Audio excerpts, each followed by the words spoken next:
কোচবিহার স্মরণ করা হলো মহারাজা নৃপেন্দ্র নারায়ণকে। এদিন ছিল তার 114তম প্রয়াণ দিবস।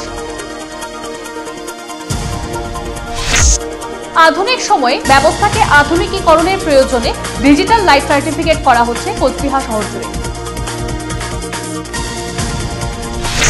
সংস্কৃত ভাষাকে আরো বেশি মানুষের কাছে পৌঁছে দিতে কোচবিহারে হলো কর্মশালা।